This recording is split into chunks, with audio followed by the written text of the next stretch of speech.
नमस्कार, पोलपंच में आपका फिर से स्वागत है। मैं आपके साथ हूं नरेश कोश्यारी। देश की राजनीति से जुड़े दो सवाल। क्या महाराष्ट्र में महायुति बने रहेगा या बिखर जाएगा? क्या देश में एनडीए की सरकार सही तरीके से चल पाएगी या फिर जेडीयू या टीडीपी कुछ गड़बड़ करने वाले हैं? ये दो सवाल हैं। ये लगातार सवाल पूछे जा रहे हैं, लगातार इसकी चर्चा है। वो इसलिए क्योंकि ये जो पार्टियां हैं और ये जो गठबंधन के दल हैं वो लगातार सुर्खियों में बने हुए हैं। क्यों बने हुए हैं, आज पोल पंच में इसी की चर्चा करेंगे। और चर्चा करने के लिए मेरे साथ हैं अरुण चौबे सर, संपादक हैं इंडिया.com के। अरुण सर, आज पूरे दिन भर चर्चा ये थी कि जिस प्रकार से बिहार ने विशेष राज्य का दर्जा मांगा, उसके बाद जो खबरें आ रही हैं उसके बाद लग रहा है कि क्या नीतीश कुमार बने रहेंगे या फिर अपनी मांग को लेकर कुछ गड़बड़ कर सकते हैं? देखिए नरेश, सबसे बड़ी बात यह है कि इस समय बजट सेशन जो है शुरू हो गया आज से। बजट सेशन शुरू होने के पहले जो है कल ऑल पार्टी मीटिंग हो रही थी जी। उसमें राजनाथ जी के सामने जो है जेडीयू ने फिर से वो बात कही जी। कि स्पेशल स्टेटस दिया जाए बिहार को। तो उसके ऊपर बिहार शुरू से ही जो है एक तरह से अपनी बात कहता रहा है विभिन्न सरकारों में, और जब भी इस तरह की बात आई है कि विशेष दर्जा दिया जाए तो उसमें एक हवाला दिया जाता है कि उसकी कुछ कंडीशंस हैं। उसमें जो है एक एक इंटर मिनिस्ट्रियल ग्रुप की एक रिपोर्ट आई थी 2012 में। उसमें है कि उन्हीं शर्तों के आधार पे जो स्पेशल स्टेटस दिया जा सकता है। उसमें है कि वो हिली और डिफ़िकल्ट टेरेन हो। दूसरी बात एक होती है कि वहाँ की पॉपुलेशन जो है डेंसिटी जो है एक तरह से देखा जाए बहुत कम हो, लो पॉपुलेशन डेंसिटी हो, और वो रीजन जो है वो थोड़ा सा जो है ट्राइबल डोमिनेटेड रीजन हो, ट्राइबल पॉपुलेशन वहाँ पर ज़्यादा हो। उसके साथ में स्ट्रेटजिक उसकी लोकेशन हो उस स्टेट की, जो कि जो है नेबरिंग नेशन के साथ में टच करती हो। ये कुछ इम्पॉर्टेंट कारण होता है। ये सभी मानकों में बिहार खरा नहीं होता है। हाँ, इन सभी मानकों को लेकर देखते हैं। उसमें एक इकोनॉमिक और जो है जो इंफ्रास्ट्रक्चर बैकवर्डनेस है जी। तो इंफ्रास्ट्रक्चर बैकवर्डनेस और वो दूसरे कारणों से है वहाँ पर कि जबकि मिनरल रिच, एग्री रिच वो स्टेट रहा है। उन जो और उसके पहले जो मैंने आपको मानक बताए, तो इन सब मानकों के बीच में एक कॉन्ट्रडिक्शन है, जिसकी वजह से बिहार अपने कारणों की वजह से बैकवर्डनेस की तरफ बढ़ता गया जी। उसके राजनीतिक कारण भी हैं। तो फिलहाल उस डिमांड को जो है सेंट्रल एनडीए गवर्नमेंट ने जो है अभी नहीं माना, जैसा कि आज रिपोर्ट आई है दोपहर के बाद से। और ये थोड़ा चौंकाने वाली भी बात थी, क्योंकि लग रहा था कि अंदर जो है एक अंडरस्टैंडिंग हो रही है सरकार के बीच में कि बिहार को स्पेशल स्टेटस का दर्जा दिया जाए। लेकिन उसके साथ में ये भी बात समझ में नहीं आ रही थी कि एक को देंगे तो दूसरे में जो नायडू साहब जो है वो भी पहले से डिमांड कर रहे हैं कि स्पेशल कैटेगरी स्टेटस दिया जाए। तो इस तरह से ये एक तरह से पैंडोराज बॉक्स कहते हैं कि पैंडोरा बॉक्स ओपन हो जाता है तो सबकी एक तरह से एक के बाद एक डिमांड्स वो खुलती जाती है। इसके बाद जैसे ही नीतीश कुमार ने लगातार ये विशेष राज्य का दर्जा की मांग की, उसके बाद अब लालू प्रसाद यादव इस मुद्दे पर मुखर हो गए हैं और वो भी कह रहे हैं कि हम बिहार को ये दर्जा दिलाएंगे। तो ये मांग चल रही क्योंकि ये सूट करता है, उस नैरेटिव को सूट करता है जिसमें जो बीजेपी सरकार, जो बीजेपी लेड सरकार है, एनडीए गवर्नमेंट इस समय है, जो कि बैकफुट पर जाती हुई दिखेगी। वो इसलिए भी दिखेगी क्योंकि आप देखेंगे कि कुछ ऐसे निर्णय हुए हैं जिसकी वजह से ऑपोजिशन इस समय थोड़ा सा एग्रेसिव हो गया है। उसमें से आज थोड़ा सा उस मुद्दे को हवा नहीं मिल पाई, क्योंकि आप देखेंगे सुप्रीम कोर्ट ने एक आज डायरेक्टिव दे दिया जिसमें नेम प्लेट जो है कांवर के रूट्स पे, उत्तराखंड और उत्तर प्रदेश की जो कांवर रूट्स था वहाँ पर जो है अगर जो भी दुकान वाले हैं उसमें ज़्यादातर जो मीट शॉप्स और जो ढाबे हैं मुस्लिम से जो लोगों के जो ढाबे हैं जिसमें हिंदू नेम लिखे हुए हैं, उस पर नेम प्लेट लिखने का एक सर्कुलर आया था जिसको सुप्रीम कोर्ट ने जो आज एक तरह से डायरेक्शन देके नोटिस कर दिया है और उसको उस पर स्टे जारी कर दिया था। बिल्कुल सर, आपने इसका जिक्र किया तो एक सवाल राजनीति से जुड़ा हुआ है, वो है जयंत चौधरी का, क्योंकि जयंत चौधरी ने योगी आदित्यनाथ सरकार का विरोध किया था इस आदेश को लेकर। उसके बाद से ये सवाल भी उठा है कि क्या जयंत चौधरी बीजेपी में सहज महसूस नहीं कर रहे हैं? क्या जो उनकी पॉलिटिक्स उनका वोट बैंक है, क्या वो बीजेपी की राजनीति से वहाँ सही नहीं बैठ रहा है? क्या वो एनडीए छोड़ देंगे? देखिए, उसमें बहुत सारी जो रीजनल पार्टीज हैं उनके जो है पॉलिटिकल कंपल्सन है। पॉलिटिकल कंपल्सन ये है कि उनको अपनी राजनीति करनी है। तो राजनीति में आप देखेंगे वेस्टर्न यूपी की जिन सीट्स पे जो जाट डोमिनेटेड सीट्स है, मुजफ्फरनगर एरिया से लेते हुए जो उनकी जहाँ पर जो जाट बाहुल्य क्षेत्र है, उसमें आप देखेंगे कि जाट पॉपुलेशन के साथ मुस्लिम पॉपुलेशन भी जुड़नी ही इम्पॉर्टेंट है। तो इस वजह से अगर मुस्लिम पॉपुलेशन जो है उनके साथ में उनका ऐसा नहीं, उनको वोट भी मिलता रहा है, और वही एक वहाँ का उनका कॉन्क्रीट जो है आरएलडी का अलायंस है, मुस्लिम और जाट वोट बैंक। और मुस्लिम वोट बैंक इस समय दिख रहा है कि पीडीए की तरफ जा रहा है, समाजवादी और इंडिया ब्लॉक की तरफ। तो अपने वोट बैंक को फिर से, जाहिर सी बात उनका ये कंपल्सन है, इसलिए उन्होंने विरोध किया था एक तरह से, उससे एग्रीमेंट अपना नहीं दिखाया था उस आदेश के जरिए। मतलब उनका कहना था कि हम एनडीए के साथ जरूर हैं लेकिन हिंदुत्व वाली राजनीति से थोड़ा सा अलग है। ये आप इसलिए कह सकते हैं क्योंकि उनका अपना, मैंने कहा ना कि कंपल्सन है, जिसकी वजह से उन्हें, उनकी मजबूरी कह लीजिए, उनकी मजबूरी ये है कि अपने जाट वोटों के दम पर वो जीतेंगे नहीं। जिस रीजन में वहाँ पर मुस्लिम बाहुल्य एरिया भी है, तो उन सब में जाहिर सी बात है वो अपने को ब्रॉडर पर्सपेक्टिव में देखते हुए, अपने आने वाले समय की राजनीति को देखते हुए, इस तरह से उनके लिए कहना एक तरह से देखा जाए तो मजबूरी थी। और दूसरी बात मैं ये कहूँगा कि इस तरह से जो है, जो राजनीति भी डिवाइड हो रही थी, जिसमें जो इंडिया ब्लॉक और जो समाजवादी पार्टी है वो भारी पड़ती हुई दिखेगी, क्योंकि उनका कंसोलिडेशन हो चुका है। और आने वाले जो असेंबली इलेक्शन में आप देखिए कि जिस तरह से वो लोग उत्साहित हैं। आपने अखिलेश यादव की कोलकाता में जाके ममता दीदी के साथ रैली देखी, उसमें जिस तरह से वो उत्साहित थे, और उन्होंने एक तरह से घोषणा भी कर दी कि जो एनडीए सरकार है वो जल्दी से जल्दी गिरने वाली है। तो इसका मतलब क्या हुआ, ऑपोजिशन पूरी तरह से एग्रेसिव हो गया है। आज बजट सेशन शुरू है, तो बजट सेशन में आपने देखा होगा 2-3 चीज़ों पे बड़ी गर्मा गर्म बहस हो गई। राहुल गांधी ने आते ही जो है नीट के एग्जाम्स, उस इशू को लेकर, यानी यूथ के इशू को फिर से उठाया, और उसके साथ में उन्होंने जो है एजुकेशन मिनिस्टर जो प्रधान साहब हैं उनको घेरा। तो ऐसा नहीं, ये भी रियल इश्यूज भी हैं।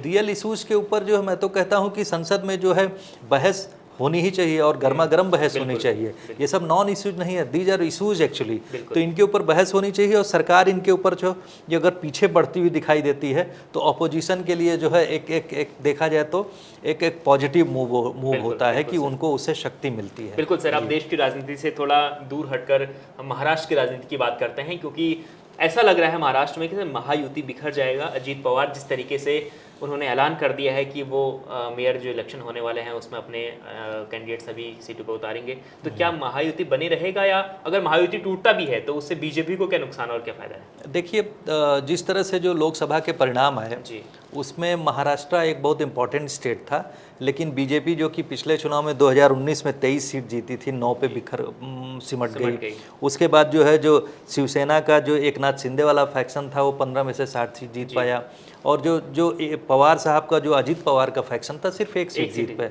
तो इस वजह से देखा जाए तो वो 23 वाली संख्या भी जो है पूरी नहीं हो पाई, तो उनके लिए बड़ा नुकसान हुआ महायुति फैक्शन के लिए। तो उसके बाद से चर्चा शुरू हो गई है कि जो ये एक्सपेरिमेंट किया गया था वो एक्सपेरिमेंट कितना, जाहिर सी बात चर्चा होनी भी चाहिए। उसके बाद से उन्होंने जो है पवार साहब, अजीत पवार की पार्टी के जो प्रफुल्ल पटेल हैं, उन्होंने कैबिनेट में ज्वाइन नहीं किया। उन लोगों ने थोड़ा सा भी एसेस किया कि उनको कैबिनेट मिनिस्ट्री मिलनी चाहिए, जो कि नहीं मिल पाया। तो अभी जो आपने देखा होगा कि इसी हफ्ते जो अनाउंसमेंट उन्होंने सिविक इलेक्शन में किया है कि क्योंकि उनके लिए मजबूरी भी थी, उनके कुछ लोग जो है जो पेरेंटल विंग थी, जो शरद पवार वाली एनसीपी थी, उसकी तरफ चिंचरी पिंचवाड़ एक रीजन है, वहाँ के लोकल लीडर्स जो है उसमें जाके शरद पवार साहब की जो एनसीपी है उसमें शामिल हो गए। तो लोकल लेवल पे जो लोग जिस तरह से फेथ लूज कर रहे हैं अजीत पवार की, जैसा कि रिपोर्ट्स कह रही हैं, तो और एट द सेम टाइम एक इम्प्रेशन ये भी है कि साहब जो बीजेपी में भी खलबली मची हुई है लोकल लीडरशिप में कि एनसीपी के आने से, अजीत पवार के फैक्शन के मिलने से बीजेपी को फायदा नहीं हुआ, और वो लोग शायद ज़्यादा सीटों का दावा करने की स्थिति में जो है, क्योंकि 288 सीट है उसमें जाहिर सी बात अगर अजीत पवार निकल जाते हैं तो फिर जो एनसीपी शिंदे और बीजेपी के बीच में जो है सीटों का बंटवारा होगा। वो लोग अपने तरीके से चाहे 50-50। तो एनसीपी अजीत पवार के जाने से सर बीजेपी को क्या फायदा लगता है आपको? फायदा होगा? देखिए, फायदा नुकसान इस तरीके से तय होगा, क्योंकि अगर एनसीपी प्रासंगिक होती, एनसीपी ज़्यादा प्रासंगिक होती तो उसका कुछ असर दिखा होता। और ये सिविक इलेक्शन जिस तरह से उन्होंने अजीत पवार ने भी डिसाइड किया है कि अपने दम पे लड़ेंगे इंडिपेंडेंटली, तो उसमें वो भी शायद अपना एसेस कर रहे हैं। अगर इसको इस तरह से देखा जाए तो वो भी, उनको भी अपने को एसेस करना जरूरी है। अगर इन सिविक इलेक्शंस में भी वो हारते हैं तो इसका मतलब ये हुआ कि साहब जो उनका जो धड़ा है वो शरद पवार साहब के धड़े के सामने कमज़ोर पड़ता जा रहा है, और वो अपनी प्रासंगिकता खो रहा है। तो नए सिरे दूसरे से फिर अपनी स्ट्रेटजी को बनाएंगे। लेकिन उन्होंने साथ ही में ये भी कहा है कि हमने लोकसभा का चुनाव साथ लड़ा, असेंबली चुनाव हम साथ ही में लड़ेंगे, ऐसा उन्होंने कहा है। लेकिन एट द सेम टाइम आप देखेंगे दो तरीके से दूसरे फ्रंट पे क्या हो रहा है। शरद पवार साहब आज एकनाथ शिंदे से मिलने चले गए जी। बात जरूर हुई कि वो मराठा रिजर्वेशन उन सब चीज़ों को लेकर और जो एग्रीकल्चर इशू है या फिर यूँ कहिए कि जो सामने इशूज़ हैं दो बड़े नेताओं की मुलाकात हाँ, दो बड़े नेताओं की मुलाकात जो है एक रूटीन मीटिंग नहीं हो सकती है। तो रूटीन मीटिंग होते हुए वो खास मीटिंग है। असेंबली इलेक्शन के पहले शरद पवार साहब का जाना वो उस संदर्भ में आप ले सकते हैं कि एक दिन पहले जो है अभी अमित शाह गए थे वहाँ पर, उन्होंने मीटिंग ली जो बीजेपी लीडर्स के साथ में। तो उसमें जो उन्होंने कहा कि वो जो है करप्शन के सरगना हैं। तो इस तरह की बात कहना शरद पवार के लिए कि वो जो करप्शन के सरगना है, एक तरह से उन्होंने बहुत ज़बरदस्त अटैक किया। तो उस संदर्भ से जोड़ें तो शरद पवार साहब जिस तरह से एकनाथ शिंदे को अपनी तरफ अगर लाने की कोशिश कर रहे हैं, उनके साथ किसी तरह के समझौते की पोस्ट पोल अलायंस की भी बात हो सकती है कि साहब आप उस रिश्ते को गड़बड़ ना होने दिया जाए, जरूरत पड़े तो इनको भी अपनी तरफ ले लिया जाए। तो इस राजनीति संभावनाओं से भरी हुई आप जानते हैं। तो ऐसी स्थिति में जो है राजनीति जो है, चूंकि शरद पवार साहब राजनीति के बहुत मजे हुए खिलाड़ी हैं, उन्होंने 2022 में भी, उसके पहले जो MVA जो सरकार बनी थी, किंग मेकर वही थे। और इस इलेक्शन में वो कितने प्रभावी होंगे, उनकी भूमिका लोगों को लेकर जब ये सब चीजें हो रही हैं। आपने देखा होगा कि छगन भुजबल भी कुछ दिन पहले उनसे मिलने चले गए थे। वो अजित पवार के साथ में हैं, लेकिन छगन भुजबल उनके साथ मिलने चले गए। तो उसके बाद से राजनीति और गर्म हो गई। लोग कह रहे थे कि छगन भुजबल जो है उनके साथ मिल सकते हैं। अभी कुछ ऐसा तय नहीं हुआ है, लेकिन वो सीनियर लीडर हैं, जाहिर सी बात छगन भुजबल। तो वो उनकी जो है शरद पवार जैसे टावरिंग लीडर के साथ मिलना जो है एक संदेश तो देता ही है। भले उन्होंने कहा कि हम जो है जो रिजर्वेशन का इशू, जो मराठा रिजर्वेशन इशू और OBC जो क्लैश चल रहा है, उसको कम करने के लिए उन सब मुद्दों पे बात करने गया था। तो इसी से जुड़ा मैं बात कहूं कि जिस तरह से महाराष्ट्र की राजनीति में मराठाज वर्सेज OBC रिजर्वेशन का मामला चल रहा है, वो बहुत जबरदस्त मामला है। उसमें शरद पवार साहब कह रहे हैं कि इस इशू को जल्दी से जल्दी एकनाथ शिंदे रिजॉल्व कर रहे हैं। और रिजॉल्व करने में मराठाज के सबसे बड़े नेता जो है शरद पवार साहब हैं। मराठाज मेजॉरिटी में है। उसके बाद दलित पॉपुलेशन 12% के करीब आती है, जो कि एक क्रूशल वोट बैंक है। और उधर जो जरंगा पाटिल अपना मराठवाड़ा रीजन में जो मराठाओं का आंदोलन चला रहे हैं, वो भी एक रिजर्वेशन का मुद्दा है। उन्होंने कहा कि वो जो कुनबीज होते हैं जो कि OBC में आते हैं, उनको भी मराठाज के साथ मर्ज कर दिया जाए, तो मराठा सेगमेंट जो है एक कंसोलिडेटेड जो है ब्लॉक बन के रिजर्वेशन की बात करे, जिसके लिए कोर्ट में जाहिर सी बात है वो मामला आगे नहीं बढ़ पाएगा, क्योंकि 50% से ऊपर का मामला है। तो इन सब कॉम्प्लेक्स इश्यूज के बीच में आप देखेंगे कि महाराष्ट्र की राजनीति भी और कॉम्प्लेक्स हो गई है, क्योंकि सबको जो है वो एक ऐसा स्टेट है जो कि पैसे से भरा हुआ, जो कॉर्पोरेट कैपिटल भी कहते हैं। तो उस स्टेट के ऊपर सभी की नजरें बनी हुई हैं। बीजेपी अगर केंद्र में सरकार बनाए हुए है तो निश्चित रूप से चाहेगी कि जो है महाराष्ट्र में सत्ता जो है उसकी फिर से वापसी हो असेंबली में। बिल्कुल सर, इसमें अजीत पवार की हम लगातार बातचीत कर रहे थे, तो पिछले चुनाव ने ये साबित तो कर दिया है कि जो NCP है, अभी भी जनता है जो NCP शरद पवार के गुट को मान रही है, चाहे सिंबल किसी और को मिला हो, लेकिन जो असली NCP है लोगों के मन में वो अभी भी शरद पवार। क्योंकि इसके पीछे एक कारण भी है। देखिए, अजीत पवार, शरद पवार साहब का फैक्शन जो है, जो 10 सीटों पे चुनाव लड़ा था लोकसभा में, लेकिन स्ट्राइक रेट देखिए, 10 सीटों में चुनाव लड़े और 8 सीट जीत गए। तो जाहिर सी बात सबसे ज्यादा जो स्ट्राइक रेट है उन्हीं का है इस समय देखा जाए तो। इसके बाद लगता है कि विधानसभा चुनाव में उनको वरीयता मिल सकती है। नहीं तो जिसका स्ट्राइक रेट अच्छा होगा, जाहिर सी बात है जो उसकी प्राथमिकता होगी, उसके पास नेगोशिएट करने की पावर भी ज़्यादा होगी, राजनीतिक जो है पावर उसके पास में ज़्यादा होगी। इसी वजह से शायद जब उन्होंने जो है एक तरह से कहा कि एक जो नैरेटिव सेट करने की कोशिश की कि बीजेपी चाह रही है कि अजीत पवार फैक्शन जो है उनसे अलग हो जाए। बहस वहीं से शुरू हुई, जो कि पिछले या 10 दिन पहले का स्टेटमेंट है, पिछले हफ्ते का बहस वहीं से शुरू हुई। उसके बाद अमित शाह जाते हैं, वो क्रिटिसाइज करते हैं। उसके बाद आज की मीटिंग जो कि आप देख रहे हैं कि उनके साथ में शिंदे के साथ में मीटिंग उनकी होती है, उसके एक दिन पहले जो है अजीत पवार कहते हैं कि हम जो है इंडिपेंडेंटली लड़ेंगे। तो ये सब एक दूसरे से जुड़े हुए मामले हैं। सबके बीच एक मैं आखिरी बातचीत करना चाहता हूँ कि विधानसभा चुनाव होने वाले हैं अक्टूबर नवंबर में, करीब सितंबर अक्टूबर में हो जाएंगे 3 राज्यों में। उससे पहले कल बजट सेशन है, कल बजट पेश होगा संसद में। क्या ये बजट जो है इन चुनावों को सीधे सीधे प्रभावित करेगा, क्या लगता है? देखिए, बजट की महत्वपूर्ण भूमिका है। आपने देखा होगा आज इकोनॉमिक सर्वे प्रेजेंट हुआ, तो इकोनॉमिक सर्वे की एक रिकमेंडेशन मैं स्पेशली कहना चाहूँगा। उसमें सर्वे में एक बात आई है अनएम्प्लॉयमेंट को लेकर।